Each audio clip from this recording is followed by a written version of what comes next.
Ever get that feeling like there's more to this whole reality thing than we usually see? Oh, yeah, definitely. Well, today we're diving into a book that says just that. Neville Goddard's The Power of Awareness. Oh, It's cool. kind of this blend of like philosophy and self-help, Okay. but it really all comes down to this idea Yeah. that our consciousness shapes our reality. Yeah. Like, how crazy is that to think about? It is. It's super interesting, though. I Yeah. think what's really cool about Goddard is he doesn't just, lay out a theory. Yeah. He gives you these practical techniques, too. Cool. Almost like a blueprint for you to kind of become the architect of your own life. Okay, so let's unpack this whole architect thing. Yeah. Goddard says that our inner world, Yeah. all of our thoughts, feelings, and beliefs, like the whole shebang, Yeah. it actually creates our outer experience. Exactly. He calls this the law of assumption. Oh, wow. Interesting name. And it's not just, thinking positive. Yeah. Like assuming that the feeling of your wish fulfilled. Really? Yeah, like almost like an actor stepping into a role. Okay. If you can really like embody that feeling of already having what you want, Okay. that's when all the magic starts to happen. Hold on. So just feeling it like it's real? Yeah. Isn't that just like wishful thinking? I mean, I kind of thought that first too, Yeah. but Goddard goes deeper. He says that imagination is actually the tool we use to bridge that gap between our inner world and our outer reality. Oh, interesting. Yeah, he calls it God's workshop. Really? Yeah, it's like the place where we actually get to like sculpt our experience. Okay, so it's not just daydreaming. Oh, no. It's like intentional, Very intentional. visualization. Yeah. You're not just wishing for that dream job. Mm-hmm. You're like practically feeling the satisfaction of being in that role. Exactly, yeah. Like you're there already. You got it. And he gives this example of this guy who landed his dream job Wow.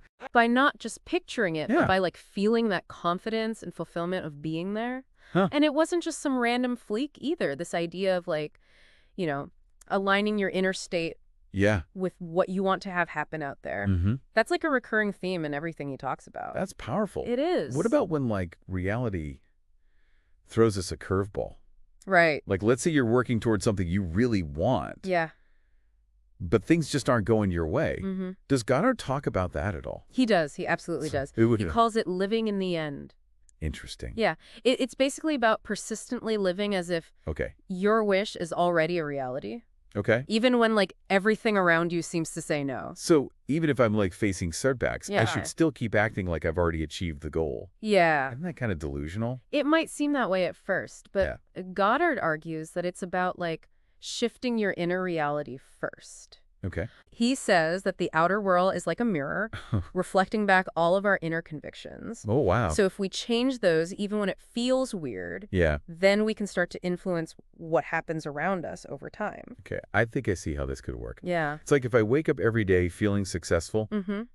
even if I'm not totally there yet, Yeah, that energy could change how I deal with changes definitely. and help me make better choices throughout the day. Exactly. It's about aligning everything, like Yeah. your actions, your decisions, Yeah. even the way you see obstacles Interesting. with that end state that you're aiming for. And that brings us to another really cool concept. What's that? This whole power of focus thing. Oh, yeah. I've heard of this before. Mm-hmm. The idea that what you focus on expands. Exactly. How does that fit into what Goddard's talking about? Well, he believes that our attention is like a spotlight, Okay. illuminating what we choose to see in our lives. Mm-hmm. And if we're always dwelling on problems, anxiety is what we don't want. We're actually like feeding those things. Really? And Yeah. making them bigger in our experience. It's like that saying, whatever you resist persists. Totally, You, yeah. you can't get away from it. But the opposite is also true. Yeah, Like yeah. consciously choosing to focus on like our desires, Yeah. the positive parts of our lives, we give Okay. those things power to grow. That makes a lot of sense. Yeah. But this brings up another question. Okay. If our thoughts are so powerful, Mm-hmm. does that mean that we're to blame for everything that happens to us? That's a really common misconception. Yeah. And Goddard actually talks about it directly. Okay. He really emphasizes self-responsibility, Okay. not blame. He's not saying that we like consciously choose every single event, Yeah. but he does say that we're responsible for how we react to them, Okay. the meaning we give them, Mhm. and ultimately how those experiences shape our beliefs. And then because of that, our reality. So it's not about blaming ourselves for every bad thing, Right. but it's more about taking ownership Yeah, of our inner world exactly. and understanding how that creates what we see as real. Yeah, you got it. That's the key. Uh, And that's where Goddard's teachings get really empowering. okay. How so? He's basically saying you're not a victim of circumstance. Wow. You have the power to choose your thoughts, Yeah. cultivate good beliefs, Okay. and actually shape your own reality. That's a big shift in perspective. Yes. But how do we actually put all this into practice? Right. We talked about visualization. Yeah. Are there other tools or techniques that Goddard recommends? He's got a whole arsenal of practical techniques. Oh, cool. But before we get into those, I Yeah. think it's important to appreciate how radical this really is. What do you mean? This isn't just positive thinking. Okay. We're talking about a complete paradigm shift in how we view ourselves and our relationship with the world around us. Wow. Yeah, you're right. That's a lot to process. It is. It takes practice. Yeah. Like any skill, mastering the power of awareness Yeah. requires dedication Yeah. and consistent effort. It makes sense. But the potential rewards, Yeah. they're huge. Okay. I'm ready to hear about these techniques now. All right, let's get into it. Okay, so we're back and still unpacking Neville Goddard's The Power of Awareness. Still diving in. And honestly, my mind is kind of blown by all this. It's pretty wild stuff. It really is. It's like he's giving us this whole new way of looking at reality. It is like a whole new operating system. Yeah, exactly. But I think one of the most mind-bending parts of all of this is how Goddard challenges how we usually think about time. Time, okay. Yeah, he doesn't see it as this rigid linear thing, Right. but as something more fluid. Something we can actually influence with our consciousness. Wait, hold on. Influence time. How is that even possible? It all goes back to that living in the end idea. Okay. Goddard suggests that by completely assuming the feeling of our wish fulfilled, we're essentially collapsing time. Really? Bringing that future state into our present reality. So it's not about waiting for the future. It's about like experiencing the feeling of that future now. Yeah, exactly, as if it's already happened. Wow. It's like we're pulling that future into the present moment. Okay. Just through how strongly we believe and feel it. And this can be really powerful when you're dealing with challenges or setbacks. Yeah. Instead of thinking stuck in the past or worrying about what's going to happen, Right. we can choose to focus on how we'd feel if we already had what we want, Okay. no matter what's going on around us at the moment. So even if things are like a total mess right now, Mm-hmm. I can still shift how I feel inside Exactly. to match up with the reality I want to create. Yeah, you got it. But what about when doubt creeps in? Right. Like, what if I can't bring myself to actually believe that what I want is even possible? That's totally normal. It is. Doubt is part of the process, Okay. but Goddard encourages us to cultivate unwavering faith. Wavering faith. Okay. He uses this analogy of planting a seed. Okay. We don't dig up the seed every day to check if it's growing right. True. We trust that it's going to spread. Yeah. As long as you give it the right conditions. We trust the process. Exactly. We trust the natural process of growth. Yeah. And it's the same with our desires. Okay. We plant the seeds with our thoughts, feelings, and beliefs. Mm-hmm. We nurture those seeds with faith, and then we trust the process, knowing that over time Yeah. and with consistent effort, those seeds are going to blossom into reality. I like that. That's a beautiful analogy. It is. But I got to be honest, I'm still struggling with this no external causes thing. Yeah. It's hard to wrap my head around the idea that everything I experience, the good and the bad, is somehow a result of my own consciousness. It's a pretty radical idea. It really is. But think about it this way. Okay. We're constantly interpreting everything that happens to us through Right. these filters, our Okay. beliefs, our past experiences, our expectations. Right. Goddard's suggesting that we have more control over those filters Right. than we might realize. So it's not that our thoughts magically create every single event, Right. but it's that our thoughts shape how we see those events Yeah. and react to them, Mm-hmm. which then shapes our overall experience. Exactly. And that's what's so empowering about it. It means we're not just passively taking whatever life throws at us. Right. We have a choice in how we respond. Yeah. We can shift our perspective Right. and ultimately steer our lives in the direction we want to go. That actually takes a huge weight off my shoulders. Really? I always felt like I was just at the mercy of everything happening around me. Yeah.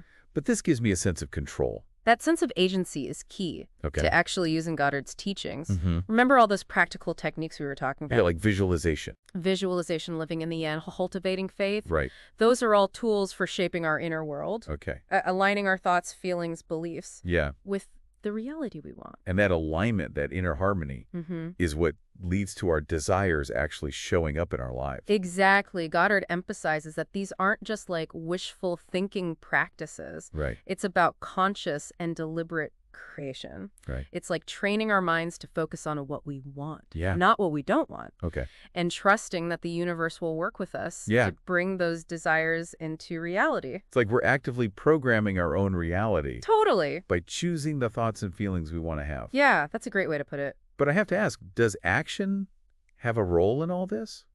It's a good Or is it all just internal work? It's an important point. Okay. Goddard really emphasizes the power of the mind, but he doesn't dismiss action altogether. So it's not enough to just sit back and visualize? Visualization's powerful, Yeah. but it works best when you pair it with action.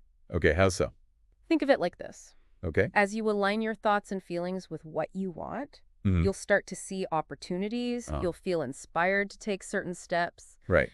and you have the courage to actually act on those impulses. So the inner work lays the foundation, Yeah, and then the outer work, the actions, exactly. help those seeds we talked about actually grow. Yeah, it's about creating the synergy Okay. between our inner and outer worlds. Thoughts and feelings inspire our actions, and our actions reinforce our beliefs Yeah. and make things happen faster. I'm really starting to see how this could be like a recipe for change. It is. But it also feels like a lot of responsibility. in a way, yeah. If I'm creating my own reality, Yeah. what if I mess it up? What if Mhm. I end up manifesting things I don't actually want?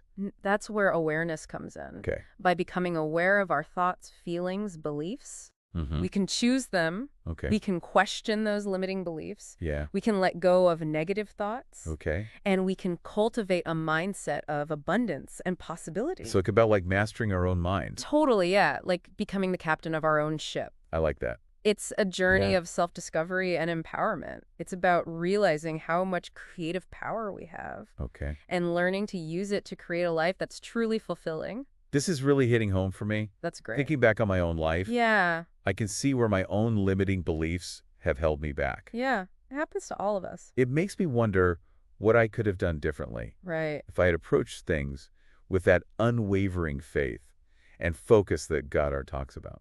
That's the beauty of his teachings. What do you mean?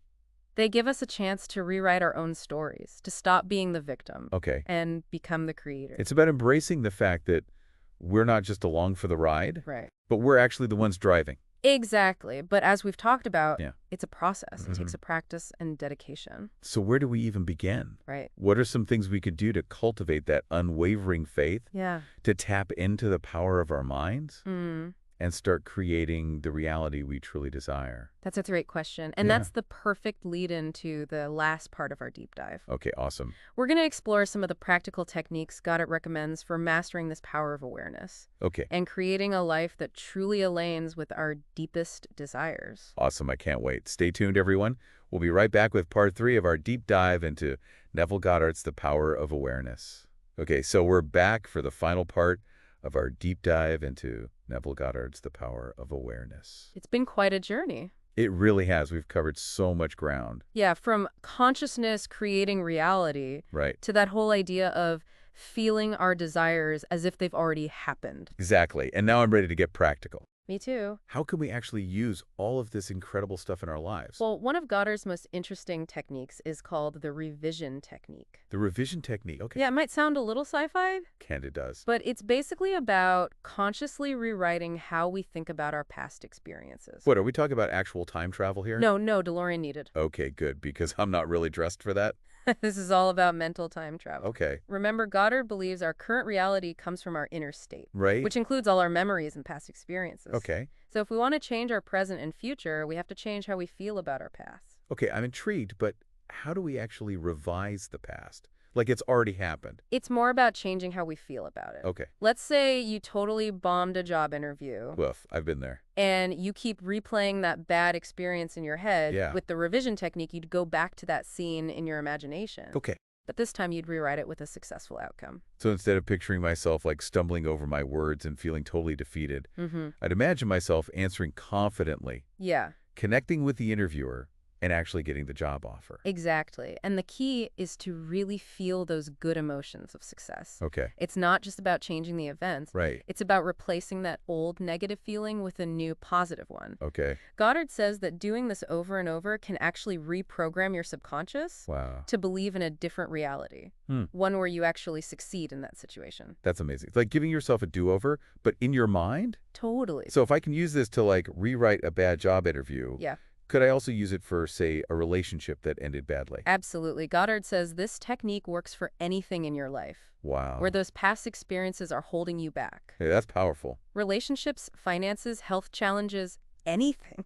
I'm definitely going to try this out. What other techniques does Goddard recommend? Well, we talked about visualization. Yeah. He takes it a step further with what he calls condensed symbols. Condensed symbols. Yeah, they're like mental snapshots Okay. that represent your goal in a simple, symbolic way. That sounds a little abstract. Can you give me an example? Sure. Let's say you want to buy a house. Okay. Instead of visualizing every little detail, Yeah. you might choose a key as your condensed. Symbol. A key. Yeah, it represents the key to your new home. Oh, okay. The feeling of ownership and belonging. I see. So it's like capturing the essence of what you want Yeah. in a single powerful image. Exactly, one that you can easily hold in your mind. Okay. And you'd carry the symbol with you all day, focusing on it whenever you get a chance. Like a mental reminder. Exactly. It keeps reminding your subconscious of what you're working toward. It's like a mental shortcut to feeling like you already have it. Totally. It sounds simple, but it's powerful.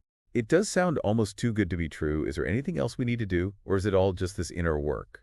The inner work is super important, but Goddard also says we need to align our actions with our desires. Okay, so it's not enough to just sit around visualizing. Visualizing is great, Right. but it's not about sitting on the couch visualizing $1 million Yeah, and expecting it to just show up. got it. So there's a balance. Yes, a balance between the inner work and taking action in the real world. It's about creating synergy between all of it. Exactly. Our thoughts, feelings, beliefs, and actions. Right. As we focus on our desires and really feel like we already have them, we'll naturally see opportunities to take action. Okay. We might feel drawn to a certain book or meet someone helpful Yeah. or feel inspired to take a course. Like the universe is guiding us. In a way, yeah. And by taking action on those impulses, Okay. we build momentum and make our belief even stronger. That our desires are going to manifest. Yeah. I really like how Goddard emphasizes the power of belief. Me too. It's not just about wishing or hoping. Right. It's about truly believing it's possible, even if we can't see it yet. That's the key. Trusting in those unseen forces that are always working for us. It's a powerful shift in perspective. It really is. This whole exploration of Goddard's work has been so insightful. I'm glad to hear that. It's made me think differently about reality, about my own potential, and about how much power I have to shape my own experience. It's an empowering message. It really is. It reminds us that we're not just victims of circumstance. Right. We're creators. We have the power to change our inner world. And by doing that, transform our outer experience. it all starts with taking responsibility for our thoughts and beliefs. Yeah. Cultivating that mindset of faith and possibility. And believing in something bigger than ourselves. Exactly. So to wrap things up, I encourage everyone listening to take what resonates with you from Goddard's teachings Absolutely. and start experimenting. Try the revision technique. See what happens. Explore those condensed symbols. Yeah. Or just start paying closer attention to your thoughts and beliefs. You have the power to change your inner world. And by doing that, Create the reality you want. it's been an amazing journey exploring the power of our minds. Thanks for joining us.